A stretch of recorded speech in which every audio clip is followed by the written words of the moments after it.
여러분들이 보시다가 너 한자였어? 배신감. 이거 우리말 아니었음 싶은 것만 밑줄을 그으세요. 지금 제가 불러드릴 테니까 여기서 난 이거 우리말인 줄 알았다. 이거 한자인지 진짜 몰랐다 하는 것만 밑줄 그으세요. 자, 평소는 우리가 평평할 평이 있잖아.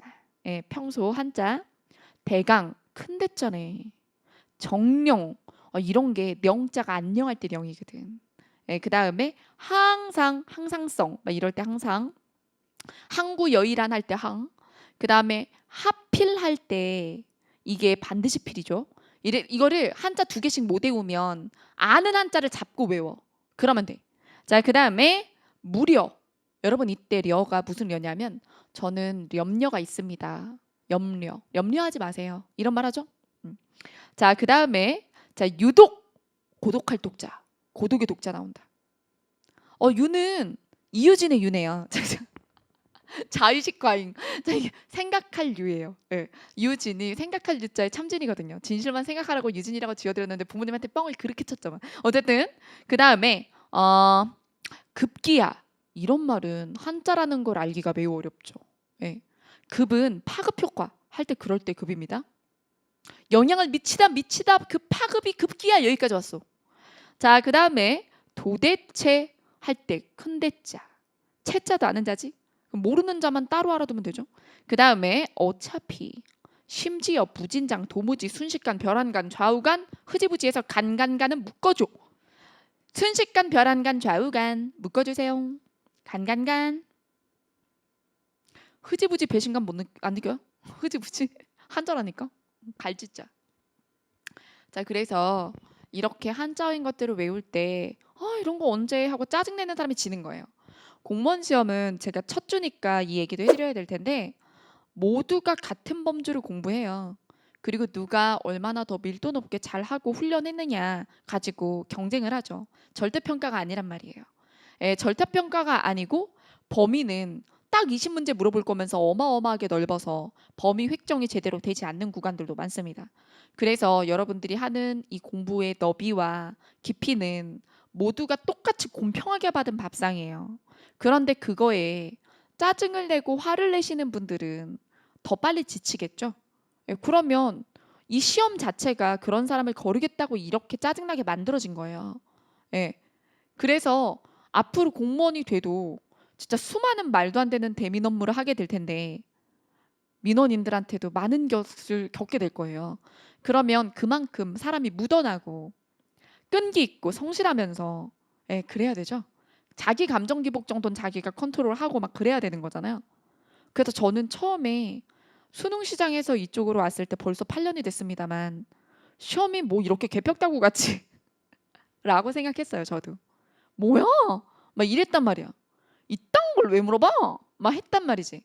근데 이제 8년 차 돼서는 무슨 생각을 하느냐면 나중에 이제 매년 제 수험생들 중에 붙은 친구들하고 면접 스터디까지 제가 하면서 느낀 건 결국에 이겨내는 사람들의 성격 성향이 있다는 거였어요. 그래서 합격하는 사람들의 성격이 약간 비슷한 면이 있더라는 거예요. 사람은 다 다르지. 근데 기본적으로 짜증을 잘 참아. 이 외울 때 아까 그랬죠. 처음에 나는 얘 보자마자 한자인 줄 알았어. 그럼 나중에도 안 헷갈려. 근데 이거 우리말 아니었어? 싶은 게 나중에도 계속 헷갈리거든요. 그러니까 밑줄 그어두시고. 그 다음 워크북을 보면 테스트가 있어요. 근데 이거 오늘 하면 안 돼. 이거 워크북은 언제? 주말에. 3일 지나서. 그때 다시 한번 해보는 거예요. 근데 틀리겠지? 그러면 틀린 것만 다시 외우고 이렇게. 자, 여기에 용어 전설, 후설과 높이, 입술, 모양 됐죠? 이거 한 번에 외우게 해드릴게요. 자, 여기에 이거를 전설부터 한번 외워볼게요. 키위, 제외해. 이런 걸 뭐 두 문자 암기다 이렇게 얘기하시는데 뭐 요거는 우리가 발음을 하면서 느껴봐요. 여러분 이 혀가 어디 있어요? 이렇게는 못하거든. 그래서 키위 제외해. 소개팅 나가면 키위 주스 제외해. 자, 그다음 왜 이에 끼거든 검은 씨. 자, 그다음에 금붕어 좋아. 금붕 좋아. 그래서 요렇게 이 말도 안 되는 문장으로 유치한 문장으로 외워주면 키위 제외해. 금붕 좋아. 자, 이렇게 외워주면 어떤 점이 좋으냐? 시험 문제에 만약에 자, 다음 중 전설모음 중에 중모음 중 원순모음인 모음이 들어있는 단어는? 이런 문제가 나오면 여러분들이 이렇게 하면 돼요. 전설모음 중에 키위 제외. 그 다음에 둘둘 하나. 둘둘 하나잖아? 그러면 중모음 키위 제외. 제외 중에 입술이 동그란 제, 으. 그죠? 예, 그러면 아, 이게 들어간 단어를 골라주면 되는구나 라고 해서 문제를 푸시면 되는 거예요. 그래서 여러분들한테 이걸 기대해요. 시험 문제를 주면서 이 표를 줄 것 같아? 안 줘요.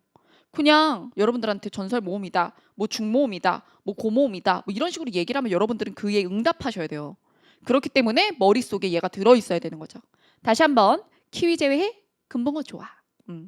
자, 그 다음 우리 단모음이라는 거 알아두세요. 여러분 여기 있는 이 10개의 모음이 혀와 입이 고정된 채 발음되는 10개의 단모음입니다. 자음 체계표입니다. 이 자음 체계표를 이해하면 어떤 점이 좋았죠? 맞아요. 비음화나 유음화를 이해를 할 때 각 음운의 위치를 알면 옆으로는 못 가잖아. 예, 그러니까 자기 자리에서 비음을 선택할 때 뭘 선택하게 될지를 알 수가 있어요. 자, 그래서 우리가 국물이다라고 하면 기억이 뒤에 있는 미음을 만났을 때 이렇게 가서 국물 낼 수는 없잖아. 자, 그래서 그대로 내려와요. 그래서 국물이 받침이 뭐가 됐어요? 곡물 해서 이렇게 이응 받침 발음이 나잖아요. 자, 그 다음에 밥물이라고 해봅시다. 뒤에 있는 물은 똑같지만 밥. 자, 밥의 받침이 비읍이다 보니까 자기 자리를 지켜서 밑으로 내려오죠. 그래서 국물, 밥물. 자, 이렇게 비음화가 되는 거였어요. 자, 그러면 이게 바로 뭐였어요? 국물과 밥물은 뒤에 있는 미음 때문에 앞에 게 이렇게 변했죠. 그래서 역행 비음화라고 했어요. 자, 그러면 순행 비음화는 뭐냐? 자, 순행 비음화는 리을이 니은은 이겨먹을 수가 있는데 근데 여기 대각선에 있는 미음이나 이응은 못 이겨. 자, 그래서 그냥 내가 한 칸 올라갈게 이렇게 된다고 그랬어요. 자, 그래서 우리가 예를 들어 담력이라든가 아니면 강릉 이런 말이 있을 때 그때 앞에 게 이제 뒤에 것을 한 칸 올라오게 해서 그래서 담력 그 다음에 강능 이렇게 변하게 하죠. 내가 한 칸 올라갈게. 자, 이게 무슨 비음화? 순행 비음화였습니다. 자, 그러면 요거 한번 해볼까요? 협력. 자, 협의 비읍은 어디 있나요? 저기 있네. 자, 그 다음에 력. 저기 있어. 너무 멀어. 내겐 너무 뻑뻑한 당신. 내겐 너무 부드러운 당신. 그럼 우리 적절한 부드러움의 위치에서 만나. 자, 그래서 그래 나도 내려가고 너도 올라오고 해서 상호 양보하자. 그래서 무슨 동화가 돼요? 상호 동화해서 둘 다 비음화가 되죠. 이것도 비음화의 양상 중 하나란 말이죠. 자, 그래서 순행이 먼저 일어난 다음에 역행이 일어난다. 그럼 어떤 과정을 거치게 될까요? 비읍이 리을 보고 하나 올라오래. 그래서 협은 가만히 일단 있고 너 올라와. 이게 바로 순행이죠. 자, 그 다음에 니은이 넌 안 내려오니? 자, 그래서 나 올라갔으니 너도 내려와 해서 이제 그 다음 과정에 비읍이 미음이 돼서 최종 발음 협력 이렇게 되는 거죠. 그래서 순행 후 역행 상호 동화가 일어납니다. 여러분 이게 뭐예요? 비음화의 세 가지 양상이었어요. 자, 그러면 여기서 또 바로 볼 수 있는 게 뭐였느냐? 니은과 리을의 관계. 리을이 누구를 이겨?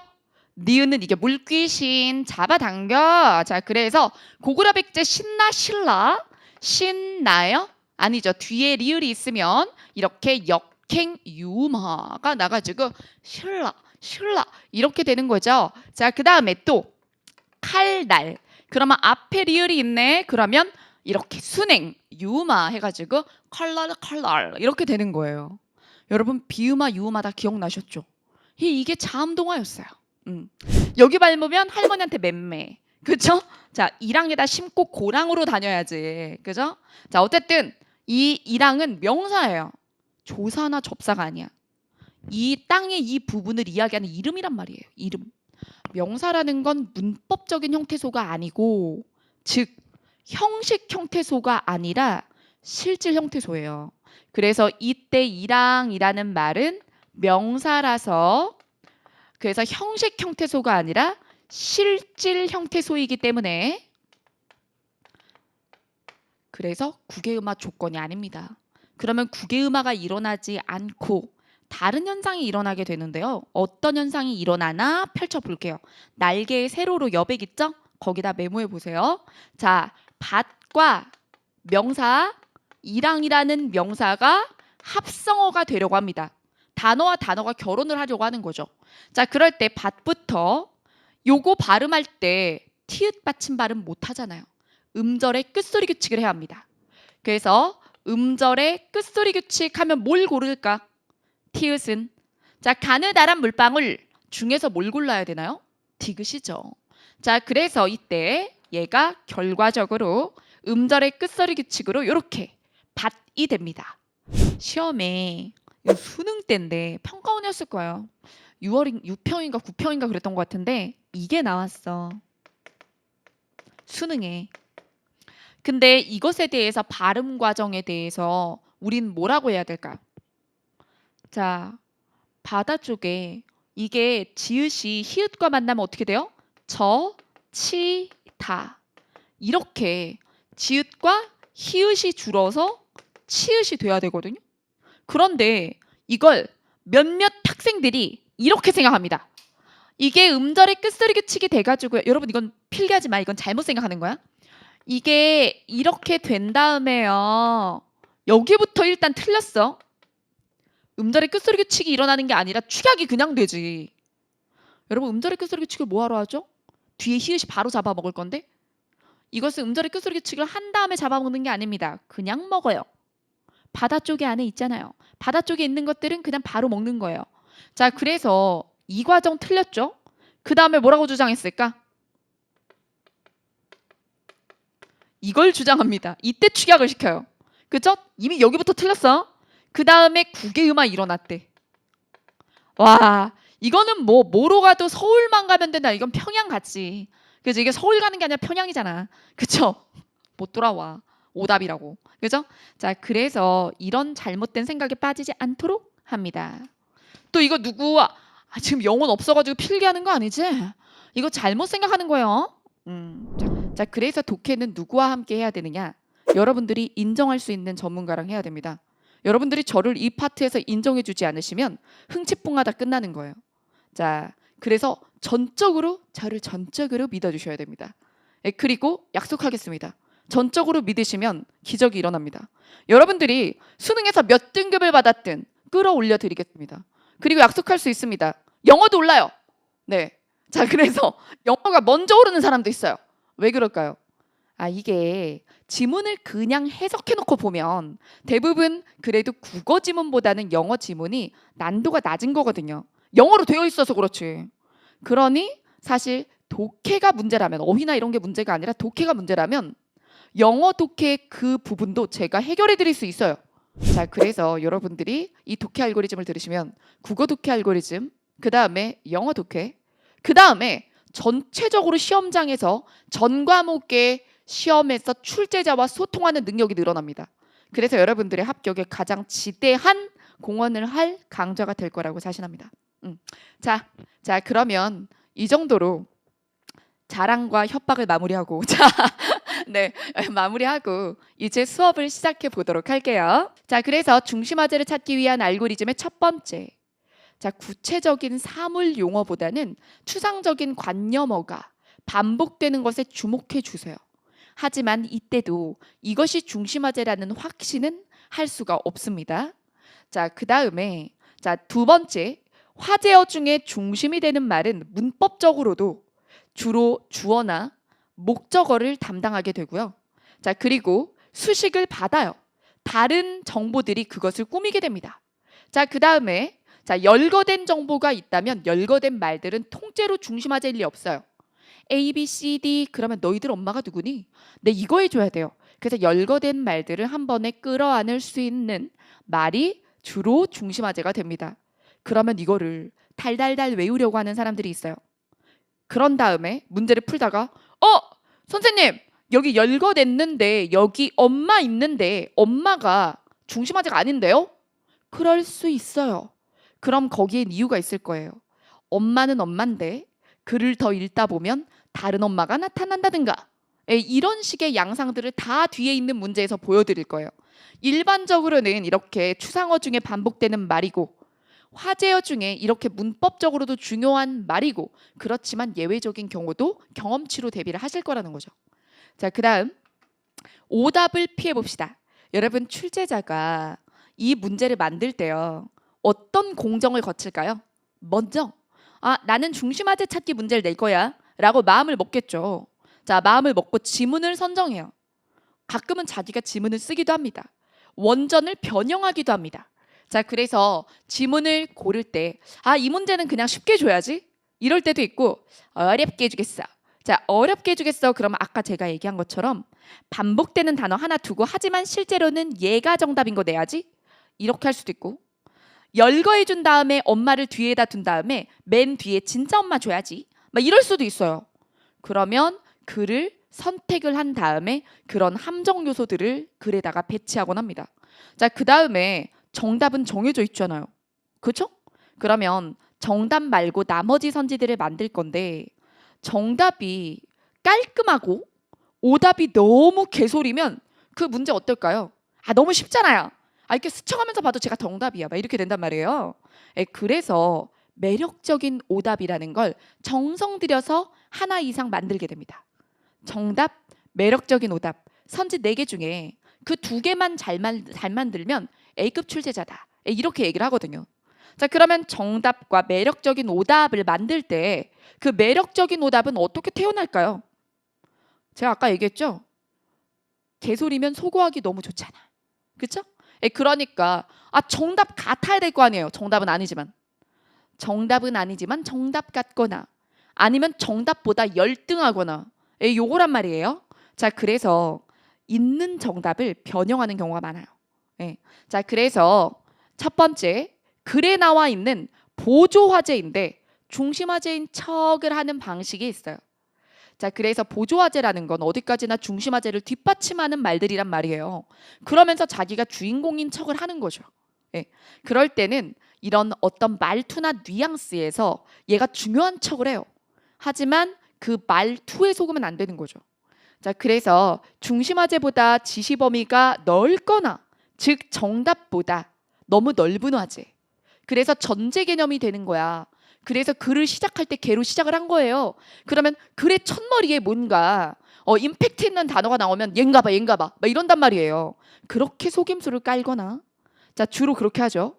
중심 화제보다 지시 범위가 넓으면 주로 정답보다 위에다가 지문 배치를 해요. 지문에다가. 그러면 얘가 답인가 봐 하고 그 생각을 변동하지 않으려고 하거든. 자, 그 다음에 중심 화제와 범위가 같은 등위 화제. 그러니까 이게 뭐냐면 범위 사이즈는 유사해. 근데 내가 A를 설명하기 위해서 대조 대상으로 B를 준 거야.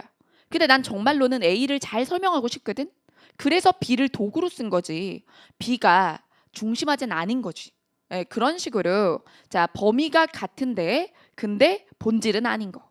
그 다음에 중심 화제보다 범위가 좁은 거. 중심 안에 있는 일부. 초점화가 일어나지 않았는데 초점화 된 것 같은 착각을 일으키는 방식이 있고요. 그 다음에 아이의 중심 화제와 범주가 달라서 근데 이제 화제 전환이나 이런 식으로 이렇게 등장하는 하지만 중심 화제가 있고 걔는 바깥 동네인 거죠. 이런 양상들이 있어요. 이렇게 듣기만 해서는 알 수가 없죠. 예시를 보시게 될 거예요. 자, 그래서 이런 방식들을 주로 사용합니다. 이런 거 아는 게 왜 중요하냐면 그냥 정답을 빠르게 찾는 법이나 알려주지 쓸데없는 거 하네 이렇게 생각해. 여러분 객관식에서는요. 독해에서는 늘 OX가 아니에요. 독해는 늘 선지가 OX가 나오는 건 아닙니다.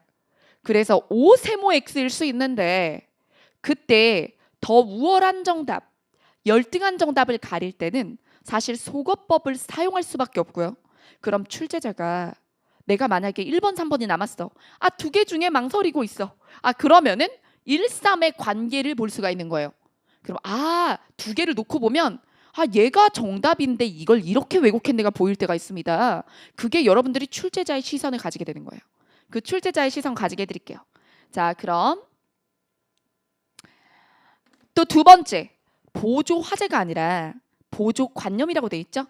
이게 비유법이 쓰였을 때를 얘기하는 건데요. 여기 예문이 있어요. 그녀는 장미다 라고 했습니다. 여러분, 이 말을 할 때 내가 표현하고 싶은 게 그녀입니까? 장미입니까? 그녀죠. 그녀가 얼마나 아름다운지 말하기 위해서 도구적으로 장미를 활용했어요. 이때 장미는 은유법의 보조관념이 됩니다. 그래서 비유 대상. 이렇게 하면 우리가 장미는 중심화제라고 볼 수 없어. 이렇게 판단해 주셔야 돼요. 쉽죠? 자, 그 다음에 세 번째입니다. 무의미어를 중심화제로 착각하지 말자. 무의미어라는 이 말도 제가 만든 말이에요. 독해 상황에서 껍데기 용어를 얘기하는 건데요. 자, 그릇의 역할을 하는 용어예요. 볼게요. 이 사회에서 가장 중요한 것은 땡땡땡이다 라는 문장이 있다고 해봅시다. 이럴 때 동그라미를, 즉 중심화제를 잘못 잡으시는 분들은 사회의 동그라미를 치거나 어쩌니 아니면 중요한 것에 동그라미를 치거나 이런단 말이에요. 안 돼, 안 돼. 어디다 쳐야 돼요? 이거죠. 자, 그래서 여기에 이 사회에서 가장 중요한 것에 이 가장 중요한 것은요. 이게 바로 무의미어인 거예요. 이게 무의미어예요. 무의미어는 실제 무엇인지 정확한 정보가 없고 정확한 정보가 나오기 전에 그것에 대해서 그릇을 제공할 때, 그래서 가장 중요한 게 이거잖아. 그쵸? 땡땡땡. 이 땡땡땡을 등장시키기 위해서 깔리는 레드카펫 같은 거라고요. 네. 자, 그래서 무의미어를 중심화제로 착각하지 말 것, 가장 중요한 것, 이런 건 바로 무의미어다. 예를 들어 제 장점은 어떠저떠 하다는 것입니다. 이러면 장점이 뭐가 될까요? 무의미어. 이렇게 됩니다. 내 장점이 바로 무의미어인 거야. 그래서 무의미어에다가 자꾸 동그라미 치고 그러면 안 돼요. 자, 그럼 연습을 시작해 보도록 하겠습니다. 자, 여러분, 저랑 같이 수업을 들으면서 진행을 할 땐 검정펜을 사용합니다. 헉, 연필 아니고요? 네. 샤프 아니고요? 네. 검정펜이요. 자, 지금 현장 바스락바스락 필통을 만지게 될 텐데 빨리. 이거 나중에 다시 쓸 건데요. 안 돼. 그래서 다시 푸는 나왔잖아. 이거 왜 다시 여기다가 풀어놓고 지우고 다시 풀고 이런 거 왜 안 되는지 얘기해 드릴게요. 여러분, 독해 알고리즘, 이 독해를 할 땐 내가 뭔가 잘못한 게 굉장히 소중한 자료예요. 그러니까 내가 틀린 기록이 되게 중요해. 그래야 내가 나 자신을 부수고 더 나은 내가 돼요. 그래서 일종의 우리가 틀린 과정을 잘못된 사고라고 하면 잘못된 사고를 나중에 기억으로 복귀할 수는 없어요. 그래서 여러분들이 검정펜으로 내가 잘못된 혹은 아니면 배우기 전 상태, 그것을 내려놔야 이 수업을 들으면서 제 생각을 빨간색으로 올려서, 그래서 지금의 현 상태에 나와 전문가의 상태가 비교가 되는 거예요. 그럼 여러분들은 검정색으로 펜터치를 한 것에다가 그 빨간색의 펜터치를 제가 알려드리는 걸 올려서 이중의 펜터치를 만들어서 그 격차를 보고 그것에 설득을 당해 주시는 게 이 수업의 과정이에요. 그래서 이거는 단순한 강의가 아닙니다. 따라하세요.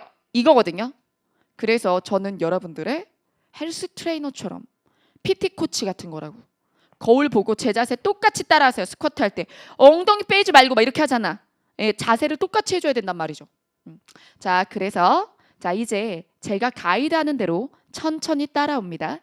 자, 여기서 중심화제에 동그라미 치는 펜터치를 배울 거예요. 진짜 기초부터 해준다. 그죠? 자, 그래서 나 수능에서 1등급이었는데 나 수능에서 2등급이었는데 이딴 거를 이렇게 생각해요? 여러분, 저 이거 서울대반에서도 똑같이 수업했던 거예요. 그래서 자기가 제가 1등급이었는데 수능 때만 2등급 나왔다고요. 막 이렇게 얘기하는 서울대 가겠다는 재수생들의 그 1등급 반, 거기서도 똑같은 거 했어. 까불지 말고 여기부터 합시다. 에? 그래야 긴장을 하든 컨디션이 안 좋든 시험이 어렵든 쉽든 똑같은 만점 받습니다. 이렇게 해서 1등급 반과 꼴등급반을 똑같이 이 부분부터 트레이닝 시켰어요. 그래야 돼요. 자, 그러면 우리 수식 구절을 제외한다 한번 볼까요? 힌트를 드린 거예요. 힌트를. 내용 볼게요. 정치 권력에는 특권의 대가를, 행정관리들에게는 편익의 대가를 들이지 않고서는 정상적인 경제활동을 할 수 없는. 둘째 문장 볼게요. 올바른 판단은, 여러분 올바른 판단이 올바른 가치관을 가지면 할 수 있는 결과인데, 자, 올바른 판단은 열려있는 대안적 가능성들 가운데 거짓 없는 사실과 엄정한 논리를 바탕으로 최선의 결론을 이끌어낼 때 가능한 것이다. 여러분, 이 앞문장과 뒷문장이 이야기한 게 사실은 동일한 내용입니다. 여기서 자유로운 사고의 공간이 뭐예요? 열려있는 대안적 가능성이 되는 거예요. 그래서 두 번 이야기된 건 중복해서 치지 않기로 했죠. 자, 그러니 이제 한 번만 칠 거예요. 올바른 가치관을 정립하려면 밑줄이 필요해. 그래서 올바른 판단이 올바른 가치관이기 때문에 그래서 저기다 동그라미를 주고 밑줄을 긋습니다. 그리고 둘째 문장에는 또 칠 필요가 없죠, 사실은. 자, 그 다음 그리고 이를 위해서는, 자, 또 칠 필요 없어. 같은 거야. 이렇게 해줘. 여기 안 쳐도 돼요. 자, 그 다음, 자, 그리고 이를 위해서는 여기서 이 잡으세요. 지시어죠. 이게 뭔데요? 자, 앞에 나온 올바른 판단을 해나가는 그 과정을 위해서는 소재와 결론에 있어서 금기가 있으면 안 돼요. 자유로운 사고의 공간, 열려있는 대안적 가능성, 같은 얘긴데 이것의 반대가 금기가 됩니다. 금기의 물결. 자, 밑줄의 반대 개념이나 부정진술은 물결 칠게요. 그러나 역대 정권의 강요에 의해서 수행된 체제 수호 교육은, 체제 수호 교육이라는 말이 처음 나오죠? 새로운 개념어다. 그러면 이 개념어가 혹시 저 동그라미를 뺏어갈까? 중요도를? 그럴 수도 있지. 더 읽어봅시다. 역대 정권의 강요에 의해서 수행된 체제 수호 교육은 이미 그 결론이 정해져 있고 그에 상반된 결론은 원칙적으로 이제 허용되지 않는 게 금기예요. 금기네. 그러면 여기서 우리가 알 수 있는 게 체제 수호 교육은 금기가 정해져 있었어. 그러면 체제 수호 교육과 올바른 가치관의 정립 관계를 볼 때 가능 불가능? 체제 수호 교육을 통해서 올바른 가치관을 만들 수가 없는 거죠. 그렇죠? 자, 그래서 이 글을 왜 썼을까 생각해 보겠습니다. 올바른 가치관을 어떻게 정립할지를 설명하고 싶은 걸까? 아니면 체제 수호 교육을 비판하고 싶은 걸까? 바로 체제 수호 교육을 비판하기 위해서 체제 수호 교육대로 금기를 설정하고 가면, 그러면 올바른 가치관 정립은 절대 불가능하다라는 얘기를 하고 싶어서 이 글을 쓴 거죠. 그래서 여기다 별을 주고 체제 수호 교육에다 별 주고 올바른 가치관 정립은 이제 밑줄로 바꾸면 돼요. 그래서 체제 수호 교육은 뭐하다? 올바른 가치관 정립을 할 수 없다. 이렇게 주제문을 구성해 주시면 됩니다. 근데 우리는 논술을 하진 않을 거거든요. 서술형의 시험을 보진 않아요. 근데 머릿속에서 이 과정을 거쳐야 된다는 거예요. 그래서 여러분들이 펜터치를 위해서 펜터치를 한다고 생각하는데 그게 아니에요. 절도 있는 사고 과정과 이유 있는 결정을 하기 위해서 여러분들이 머릿속에 이 프레임을 만들어 나가는 과정입니다. 그래서 펜터치 안 하고도 잘하는 사람도 있겠지. 하지만 그 사람은 남한테 왜 이게 답인지 설명을 못해요. 근데 자기가 언제나 내가 왜 이걸 고르는지 설명할 수 있는 사람만이 긴장을 해도 한결같이 답안을 고릅니다. 당신이 보이거나 당신의 목소리가 들리면 그 근처에도 가지 않겠다라고 얘기합니다. 그럼 이 얘기는 뭐죠? 역신이, 전염병의 신이 처용 근처엔 얼씬도 안 할게요 라고 한 거잖아요. 그래서 이제 그 지역 사람들부터 시작해서 처용의 얼굴을 그려서 문에 붙이고 처용가를 불러서 처용인 척한 거죠. 그래서 전염병이 집안에 들어오지 않도록. 뇌었다. 힌트 드릴게요. 뇌다가 앞에 정읍사에 있어요. 빨리 봐봐. 앞에 정읍사 있어. 정읍사 어디 있어요? 몇 페이지예요? 고대가요 백제의 노래. 정읍사 70쪽입니다. 자, 여기 뇌다 있는데 저자의 뇌러신고요. 이때 뇌다가 뭐라 그랬어요? 세 가지 의미. 있다, 가다, 살다. 이 중에 여기서 뭘까요? 넋이라도 님과 한 군데 살고 싶어 아으 이거지. 그래서 여기서는 살다로 해석이 됩니다. 살고 싶어, 살고자 한다. 아으. 나오는 게 또 나온다니까요. 벽이 더 시니 뉘로 시니까. 자, 벽이 시더니, 자, 요거를 좀 해석해 볼게요. 자, 이건 사실 정과정에만 나오지만 이 부분이 출제될 만큼 굉장히 중요한 부분이에요. 벽이 더 시니라는 건 모함 한 이. 나를 모함한 사람이 누구냐 이거예요. 뉘러시니까의 뉘는 누구입니다. 누구입니까? 할 때 의문형의 it가. 나중에 고전문법 배우면 의문형 어미를 배워요. it가 하면서 누구입니까? 나를 모함한 거 누구예요? 어떤 새끼가 나 모함했어? 그러면서 지나쳤던 것도 잘못도 천만 없소이다. 나 아무것도 잘못하지 않았어요. 이렇게 얘기했어요. 자, 여기서 대동강물에 눈물을 보탠다고 했어요. 그래서 이 대동강물 자체도 별로와 연결이 됩니다. 이별의 눈물과. 근데 이게요. 매년 내가 이별하는 상대를 바꿔서 매년 운다는 뜻일까요? 아니야. 그게 아니라 내가 님을 보내면서 대동강가 남포에서 울고 있는데 옆을 보니까 수많은 사람들이 이별하면서 울고 있는 거예요. 그래서 대동강물은 이 수많은 사람들의 눈물로 마르지가 않겠구나. 그래서 이별은 나만의 슬픔이 아니네. 여러분, 고통이 나만의 고통이 아니면 좀 위안이 되지 않습니까? 그래서 자신의 고통을 보편화해서 이 외로움 고통에서 좀 벗어나는 거예요. 그래서 슬픔의 보편화라고 하죠. 옆에 핵심 정리 보겠습니다. 송별시이며 작품 해설을 보면 송별시 중 가장 오래된 작품이라고 볼 수 있다. 한시 중에서. 그리고 여기서 자기의 사연을 일반화의 밑줄. 나만의 이별이 아니구나. 많은 사람이 여기에 눈물을 보태네. 그래서 자신의 슬픔에서 나온다. 출제할 수 있는 모든 걸 말하고 있어 지금. 그 다음에 여러분 여기서 경치가 아름답죠. 비가 겠고 원래 이별이라고 하면 비가 오고 있어야 되지 않아? 그러면 배경과 정서가 호응한다 그러지. 근데 얘는 배경과 정서가 호응해요? 대조돼요? 대조되죠. 아름답잖아 경치가. 그래서 이거는 이런 거예요. 화창한 날에 놀이동산에서 차이는 것 같은 거죠. 그래서 슬픔을 더 극대화하는 방안 중에 하나이기도 합니다. 그래서 배경과 자신의 상황이 대조된다. 자, 여기서 송인에서 낼 수 있는 모든 얘기를 다 했어. 출제될 수 있는 모든 얘기를 다 했고, 그럼 문제 풀어봅시다. 이 한시의 정서로 가장 적절한 것은 이별에서 슬프다잖아요. 그럼 이 문제를 틀리는 이유는 성어를 몰라서가 되는 거지. 그러면 볼까요? 자, 1번 심심상인. 그 다음에 2번 교회 별전. 자, 말없이 마음과 마음으로 통한다. 이신전심이라는 말과 같습니다.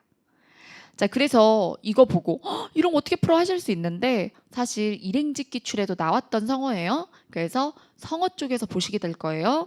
어휘 한자 알고리즘에서. 그 다음에 3번의 맥수지탄. 이때 맥자가 보리맥이죠. 그리고 그리워할 수. 그래서 망국에 대한 안타까움을 맥수지탄이라고 합니다. 그러니 상관없죠? 그래서 답안은 4번. 연연불망. 이 연연불망은 어디 나와요? 요게 또 우리 한글 맞춤법에 나오는 예시 단어거든요. 그래서 그리워 잊지 못하네 라는 뜻입니다. 이때 망은 잊을 망. 자, 그 다음 문제 풀겠습니다. 여러분 한시의 형식에 대해서 한번 이야기를 해볼게요. 한시 형식에서 가로로 한자가 몇 자냐 그걸 언이라고 합니다. 그러면 7개짜리면 7원, 5개짜리면 5원, 5원이나 7원이 많고요. 그 다음에 4줄, 또 4줄을 더해서 8줄, 그 다음에 10줄. 마치 4, 8, 19채 같죠? 그래서 사실 구체라는 말은 원래 향가에 쓰지만 한시에도 몇 구체라는 말을 행으로 이야기를 하기도 해요. 자, 이때 4줄이다. 그러면 절구. 8줄이다. 그러면 율시. 그 다음에 10줄이면 고시라고 합니다. 그러니 얜 4줄짜리니까 절구가 맞죠. 7원 절구. 자, 그래서 기승전결인데 선경 후정이 교차 진술되어 있는 게 이게 특이점이며 그걸 교차진술했지만 크게 또 두 개 선경 밑에 후정으로 나누기도 해요. 관점에 따라 달라요. 교차진술로 보기도 하고 선경 후정으로 가리기도 한다. 자, 그래서 두 가지 관점에 선경 후정 구성이 있다는 거 알아두시고요. 자, 그럼 문제 보겠습니다. 교과서 보니까 교차진술 얘기를 하는 경우도 있고 그래도 보는 거고 어쨌든 내 마음에 대동강이 언급된 거다라고 보는 견해도 있더라고요. 자, 그럼 문제 봅니다. 칠원절구의 한시다 맞고 기승전결 사단 구성이다 맞고 현실 초극 의지라고 했습니다. 현실을 극복하려는 의지가 있대. 여러분 여기서 지금 내 이별을 안 하나? 아니죠. 물론 다른 사람들도 울고 있네 해서 위로받는 건 사실이야. 하지만 그러니까 잘 살아야지 막 이런 거 안 나왔죠. 의지를 여기서 찾을 수는 없기 때문에. 자, 그다음 선경과 서정이 함께 어우러져 있다. 이게 경치, 정서, 정치, 정서 이렇게 삽입되어 있다. 교차진술이다라고 보는 관점의 문제예요. 자, 그다음에 여기서 이 시의 주제를 고조시키는 이미지는 이라고 했습니다. 주제가 뭔데요? 이별의 슬픔이죠. 이별의 슬픔 자체는 뭐 슬플비 이런 거 고르면 되는데 고조시키는. 그러면 자기가 감정 자체나 주제 자체는 아닌데 고조시키는. 그래서 여기서 물입니다. 물. 물에 대동강물도 있고 눈물도 있기 때문에. 그 다음에 3번 기억과 같은 시적 의미. 기억이 대동강물입니다. 자, 그러면 여기 우리가 이미 배운 작품이 두 개나 되네요. 님이여 그 물을 건너지 마오. 님은 기어이 물로 건너가셨네. 그러면 여기서 물은 뭐예요? 사별의 원인이 되죠. 그래서 이별이라는 의미를 가지게 됩니다. 대동강물도 이별이죠. 하지만 뭐 이거는 1번에서부터 4번까지 다 보고 결정하세요. 2번 살얼이 살얼했다 발아래 이상향. 그 다음에 3번 청사는 어찌하여 늘 푸르며 흐르는 물은 어찌하여 주야로 그치지 아니하는가. 한결같구나. 한결같은 존재. 그 다음 샘이 깊은 물은 가뭄에 아니 그치니 냇물을 이뤄 바다로 간다. 용비어 청가에서는 우리 조선이 잘 될 거야 라는 표현을 이렇게 했어요. 가물어도 멈추지 않고 바다까지 간다. 번영을 이룰 것이다. 자, 그래서 여기서 이별의 슬픔과 관련 있는 건 1번밖에 없습니다. 이렇게 할 때 살것자예요. 자리 잡을 거. 근데 사람인 끌어와. 자리 잡은 사람은 어떻게 되기 쉬워? 그렇죠. 자리 잡은 사람은 자, 내 집 마련했다고 해보자. 내 집 마련하면 거만해지기 쉬워. 자, 그래서 여기서 자리를 잡고 살기 시작하면 사람이 어떤 성격이 거만해지기 쉽다. 그래서 거만할 것자가 만들어지고요. 거만이라는 이 한자어의 만자를 또 봅시다.